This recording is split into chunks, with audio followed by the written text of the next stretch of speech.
Leigh Vierling here at Niagara Falls, getting ready for the Battle at the Falls event. Just tell us a little bit about an event, big event for wrestling. Oh yeah, it's a really big event for us and a big event for wrestling. I'm really hoping. It's a couple reasons why we wanted to do this. Was U.S. did such a good job with the Rumble on the Rails and the event in LA, the United for Wrestling. And to be honest, I was down at the Vegas Nationals and I was talking to Gary Abbott, and he was saying, well, can't we do something up in Canada, an age class thing or something? And I really, I thought, we really have to do something to showcase the other side of the sport, which is our women, and we've had such success up here, and it was something I knew that if we really reached out to our competitors, but also our friends and allies, that people would come in. So I gave Rich Bender and Terry Steiner a quick call and said, hey, we're thinking about this as a concept. What do you guys think? And then they said, yeah, immediately. They said, yes, we're in. We'll send the team. We'll support it. Let's do this. It'll be great for wrestling and great for women's wrestling in particular. So that's kind of how it came about. And then, we just set out to get another great team. And luckily, Ukraine stepped up and said, yeah, we're coming. And they're here now. So it's going to happen, and it's going to be exciting. Great timing, too. Big news yesterday with wrestling on the short list, and now we have this event on the heels of that. Actually, I don't think we could have timed it much better here, Craig.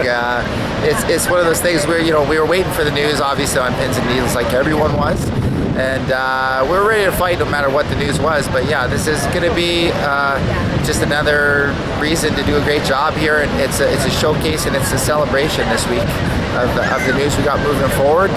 We know it's just one of the things we're going to have to continue to do. These events are going to help bring notoriety, and it's going to help showcase our great sport to the world. And I'm excited that my backyard Canada is taking the lead on this one. So that's I'm proud of you. Carol Wynn and Daniel Gali having a huge role yesterday. Yeah, you know what? That's one of the things people ask me how'd that happen. I just said, well, they're exemplary.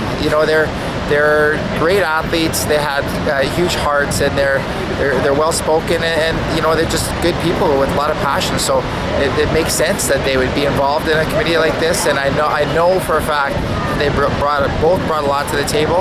And that group of 5 people really need to be commended. They put in a lot of effort, as I know USA Wrestling has, in really being a leader in this whole movement. And I'm glad to do our part.